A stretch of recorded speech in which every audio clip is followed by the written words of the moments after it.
Hello everybody, it's me again, this is Andy with UFOs and other paranormal stuff.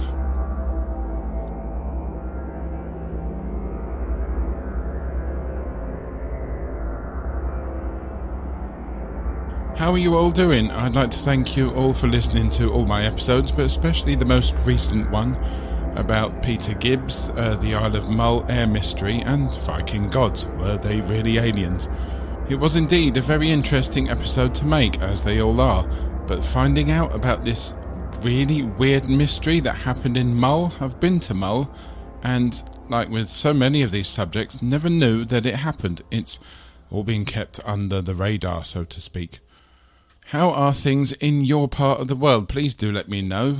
Write into UFOs and other paranormal stuff at gmail.com. It would be nice to hear from a few more of you. The weather here is really strange. It's February, so it's meant to be cold, but it's quite warm. I mean, it's showing 9 degrees now, but it is in the morning time. It'll be about 13, 15 degrees later on, centigrade. And that is a bit weird. But whatever the weather, everything can be made a little bit more better by visiting our partners at greatdanes.uk.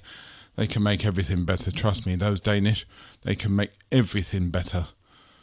For those that don't know, or you may already know already, just to let you know that this podcast is now available on Amazon Music and Audible as well as a host of other podcast providers. UFOs and other paranormal stuff is also available on Spotify and will not be leaving Spotify unless they don't want me on there anymore. But I will not be giving out any advice about anything to do with COVID-19 or any other health matters too. So, there. The podcast is also available on Apple Podcasts as well as wherever you or your friends or family get their podcasts from. It's also available on YouTube as well. Also, if you like what I do here with UFOs and other paranormal stuff, please do consider making a little donation, just a tiny one. Just go to the ko-fi.com/UFOs and OPS. That's ko-fi.com/UFOs and OPS, all one word. Just a quick one, if anyone would like to sponsor UFOs and other paranormal stuff podcast, please send me an email to ufosandops@gmail.com. That's ufosandops@gmail.com. I look forward to hearing from everybody. Anyway, that's enough of all that. On with today's show, the Todmorden UFO Incidents. Todmorden, for those that may not know it, is a small market town in the north of England, situated 17 miles north of Manchester in the Upper Calder Valley in Calderdale, West Yorkshire. And in 1980 it found itself at the centre of a strange murder inquiry. But a murder wasn't the only strange thing that happened that year in that town, and 1980 may not in fact have been the start of Todmorden's strange occurrences. Todmorden is a beautiful old town. Its town hall and market hall are testament to that. It was a hive of activity back in the days of the Industrial Revolution, and the remnants from that all-important part of the town's history can be seen in its old mills that still stand to this day. But this small town north of the great northern city of Manchester has a bit of a penchant for weirdness too. A frenzy of cattle mutilations occurred there, some as recently as July 2020. Todmorden's people apparently see UFOs on a regular basis of at least once every 2 years. But today's episode focuses on the more well-known events that happened in that town back in 1980. A headline in the Sunday Mirror newspaper dated September 27th, 1981 read, UFO Death Riddle. The article went on, a man's mysterious death is the centre of the biggest UFO riddle in years. Of course, news of the infamous Rendlesham Forest UFO incident from the end of 1980 had not yet found its way into the media yet. The newspaper article was talking about the riddle that surrounded the death of a man called Zigmund Adamski. On the 6th of June 1980, Mr. Adamski had gone out to buy some groceries, but went missing and was never seen alive again. 5 days later, on the 11th of June, Todmorden Police Force received a telephone call from a worker at J.W. Parker's coal yard in Todmorden after one of the workers, Trevor Parker, had discovered a body. The police arrived at the coal yard to find that the body was on the top of a coal pile in the yard. The officers, PC Alan Godfrey and a colleague, wondered how this body could have gotten up the coal heap at all, let alone why it was up there in the first place. It took the other police officer some time to get up the coal pile and to look at the body. He had to use a nearby rail to help him up. It had been raining, and it was very slippery in that place. Climbing up a coal pile was not easy at all, and every step up was very difficult and very slow. What the other officer saw at the top of the coal heap shocked him. He found it difficult to find the words to convey to Godfrey what he was looking at exactly. So Godfrey made his own way up to the top of the coal heap to see for himself. It was indeed a body of a deceased man. His clothes had absolutely no coal on them at all. No coal dust, no coal dirt, or anything to do with coal on his body or clothes at all. The police officers were almost covered in coal dust, and that was, like I said, after it had been raining. You would have thought with so much rain it would have kept the coal dust down instead of covering the officers. The man was wearing a suit, but without a shirt. His clothes did not fit him properly. His wallet was missing too. But the look on the man's face is what Alan Godfrey will never forget about that discovery. His eyes were wide open, and his face looked to be that of a man in pure fear. Godfrey thinks that the last thing this man had seen had completely terrified him. His hair had been cut in a very weird way, short enough though that the police could see burn marks around the man's neck. Small burn marks no bigger than a 1p coin, but arranged in a circle formation around the crown of the man's head. Very bizarre. Alan notices an open wound on the man's neck. Closer inspection reveals what appears to be some green gel substance. This gel substance was found to be... well, it turns out nobody knew what it was. No one could identify it. PC Godfrey is sure that the man did not die of natural causes, but the autopsy tells a different story. The medical examiner concluded that the victim had been dead for only 8 to 10 hours.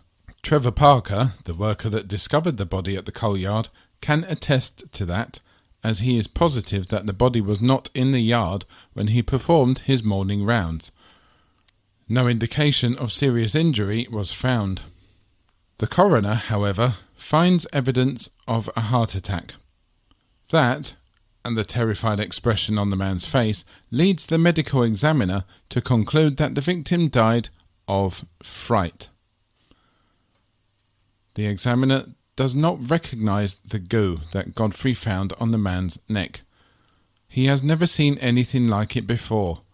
With that in mind, he sent a sample off to the laboratory, and the results come back inconclusive.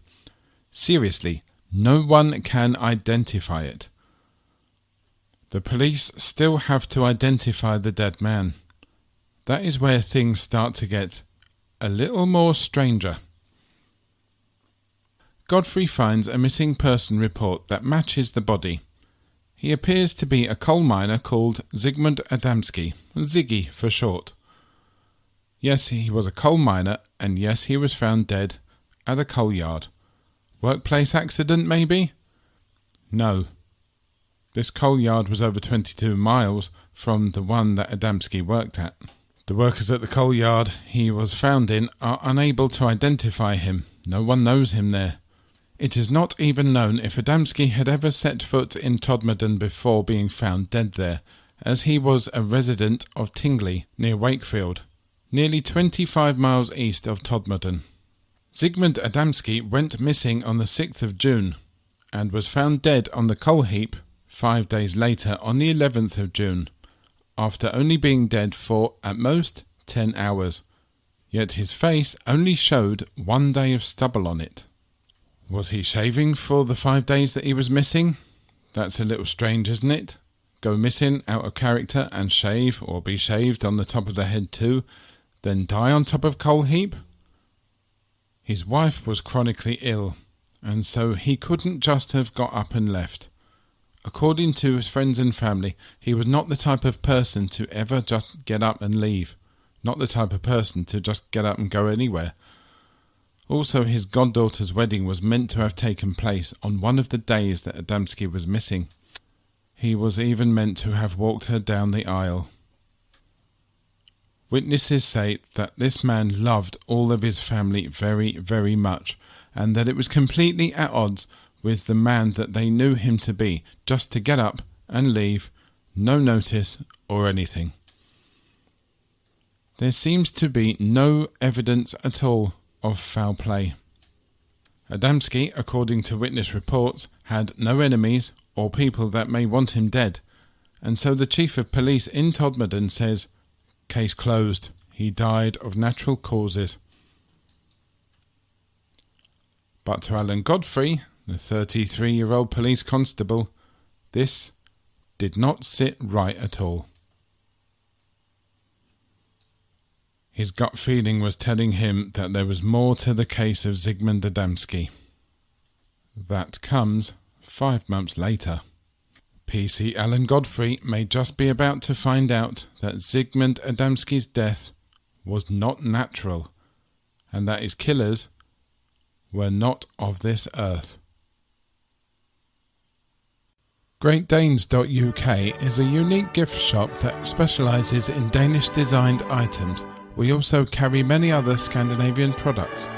Cosy, comfortable footwear, George Jensen designed jewellery, Eva Solo designed homeware, candles, cups, mugs, clocks, scarves, lights, gadgets, pets accessories, bags, Bimble and Bumble toys, eyewear, Christmas decorations, everything you could ever want, and with an unmatched, beautiful Danish design to it too.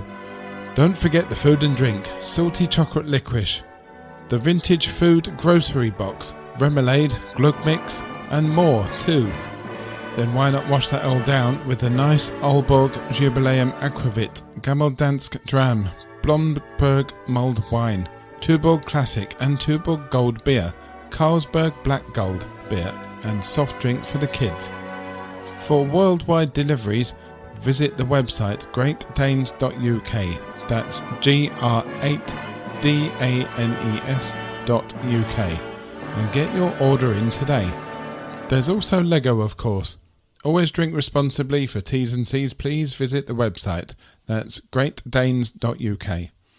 Now, as I said earlier, this is not the first strange occurrence to happen to a person in Todmorden. A podcast called Uncanny by Danny Robbins states that they have found information with a bit of an eerie coincidence. In 1880, exactly 100 years before the Adamski incident, another man had disappeared from Todmorden. This man was 69-year-old William Weedle. His body was finally found 1 month later in the Irish Sea. It looked like he had just been dropped there. Added to that, I think that this case bears a startling resemblance to that which befell Peter Gibbs on the Isle of Mull only 5 years before. Gibbs had taken a light aircraft up from the Glenforsa Hotel's airfield on the night of the 24th of December 1975 and disappeared, never to be seen alive again. As we know, his body was found on an area of land that had been searched already, similar to Adamski, whose body was found by Trevor Parker, who had already done his morning rounds and not seen the body. Gibbs was found partway up a hill, while Adamski's body was found on top of a hill made of coal, and both showed no injury and no evidence to how they got there. 29th of November 1980. Todmorden Police Station. PC Alan Godfrey is working a night shift at the police station when he receives a telephone call stating that there is a herd of cows walking through a residential area. Now, for police in Todmorden and other rural areas in those days, this was a common occurrence. People had been out drinking until all hours of the morning and would call up the police to tell them some lie, like cows were out wandering around the streets, just to be mischievous. And so, thinking that this is just pranksters or drunks, Godfrey thinks it may be nothing. But he drives out anyway to investigate, thinking that it would break up the monotony of a boring night. He sees nothing, and so returns to the police station. But then another call comes in, this time from a completely different person. Godfrey thinks this is just a big prank. But then another call comes in, this time from an elderly woman stating that there are cows walking around in her front garden. Godfrey decides to get back in his car and drive out to investigate. Maybe he will have to wrangle some cows together and get them into a field after all. No cows. But the elderly lady is a sweet little old lady, completely the opposite to the type of person that would commit a hoax. She insists that she saw cows walking around outside and inside her front garden. This is where things start to turn very weird. The lady looks at Alan and says that she definitely did see the cows, but then after she called the police station to let them know, she saw them all disappear in a brilliant flash of bright white light. Alan thinks that this is very strange and that maybe the lady had seen something else. But something was bothering him about all of this. Godfrey got back into the police car and left the police station once again at around 5 a.m. to complete the last round of his shift. He drives through the town centre and out to the Yorkshire moorland. It is then that PC Alan Godfrey sees something that he has never seen before. He said it was hovering about 5 foot off the ground. He knew this because as his car was approaching the object, he was able to see underneath it. It appeared to be diamond in shape, 20 foot wide and 14 foot high, and appeared to be solid but with black panelling or black windows on the object's top. Godfrey got out of his car, looked at the object spinning in the air. He notes that it was spinning anti-clockwise, but that the leaves and the twigs were swirling clockwise. Godfrey tried to use his handheld police-issued radio and then his police car radio, but both would not yield a response from any officer. He could not contact anyone, and so decided to draw a quick sketch of the UFO. All of a sudden there was a big whoosh sound and everything went white, bright white. Godfrey states that in only a split second, the white light had gone, the UFO had gone, but he was not where he had been. He was further up the road and driving in the police car. He stated in an article in the Mirror newspaper that a bus travelling on the road stopped and the driver got out and noticed the same thing, but that bus driver's identity has never ever been disclosed. Godfrey drove back to where the UFO had been and noticed that there was a bit of debris on the road. Also that the road surface was black and dry too, but that the rest of the road surface was wet because it had been raining. Doing what any good police officer would do in that instant, Godfrey decides to investigate further. He walks a short distance to a nearby park which has a rugby pitch in it, and there, right in front of him, is the herd of cows. But how did they get there? A gate keeps animals out of the park. Yet this gate was closed.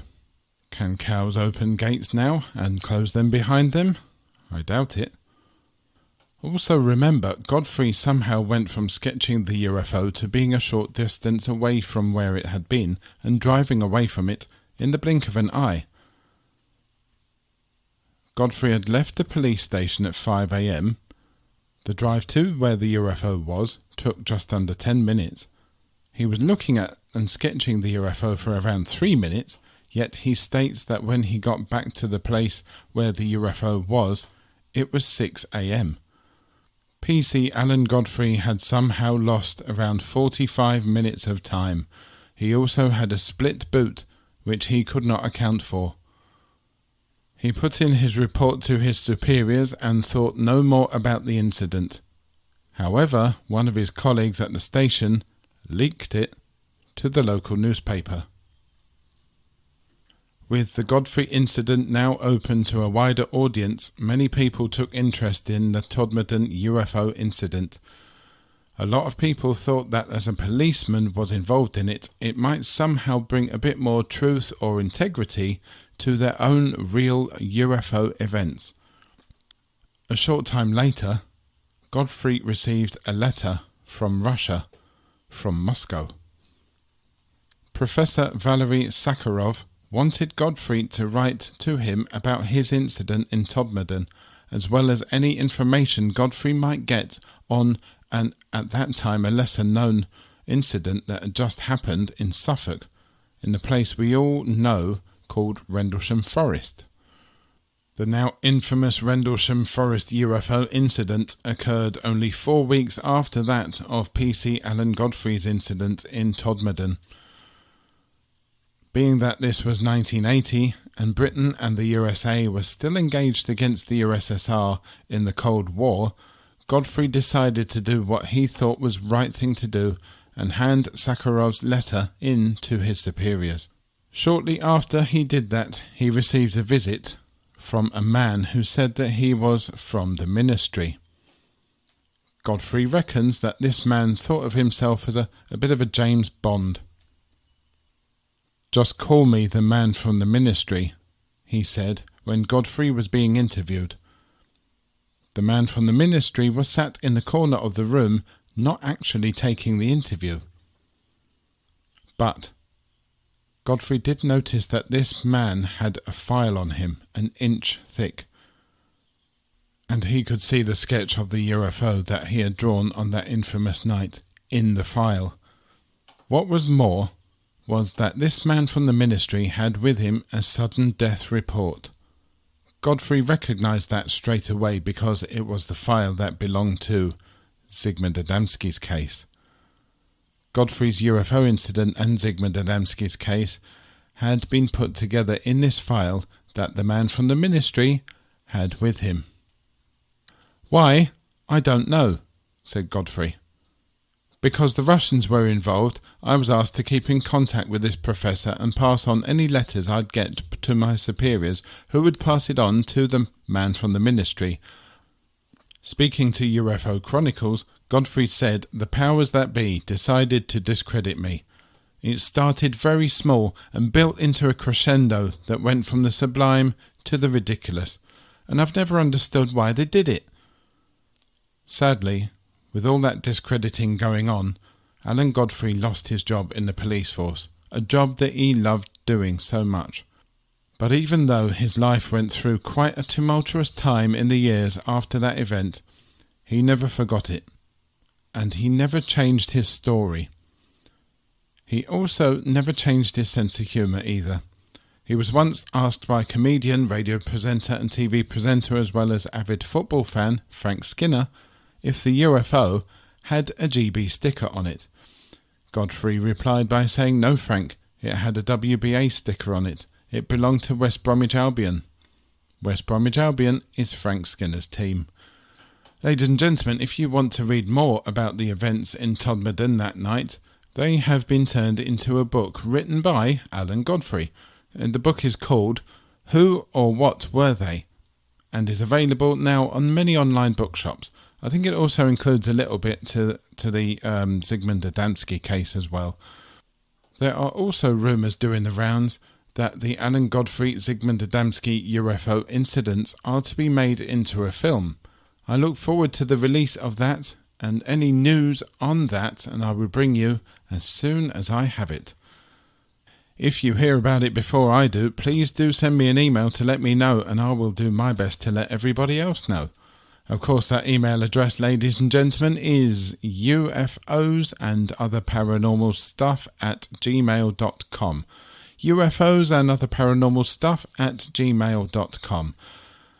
Don't forget, ladies and gentlemen, have a look at the Facebook page and have a look at the Twitter site as well, all UFOs and OPS. Also, if you like what I do here with UFOs and other paranormal stuff, please do consider making a little donation, just a tiny one. Just go to the ko-fi.com/UFOs and OPS. That's ko-fi.com/UFOs and OPS, all one word. Once again, ladies and gentlemen, I'd really like to thank you for listening to my podcast. I really do appreciate it. Until the next episode, though, this is a goodbye from me. Stay safe. Please do stay in contact too. And I will speak to you again in a couple of weeks. GreatDanes.uk is a unique gift shop that specialises in Danish-designed items. We also carry many other Scandinavian products. Cozy, comfortable footwear, George Jensen designed jewellery, Eva Solo designed homeware, candles, cups, mugs, clocks, scarves, lights, gadgets, pet accessories, bags, Bimble and Bumble toys, eyewear, Christmas decorations, everything you could ever want, and with an unmatched, beautiful Danish design to it too. Don't forget the food and drink, salty chocolate licorice, the vintage food grocery box, remoulade, glug mix, and more too. Then why not wash that all down with a nice Aalborg Jubileum Aquavit, Gammeldansk Dram, Blomberg mulled wine, Tuborg Classic and Tuborg Gold beer, Carlsberg Black Gold beer, and soft drink for the kids. For worldwide deliveries, visit the website greatdanes.uk. That's GR8DANES.UK. and get your order in today. There's also Lego, of course. Always drink responsibly. For T's and C's, please visit the website. That's greatdanes.uk.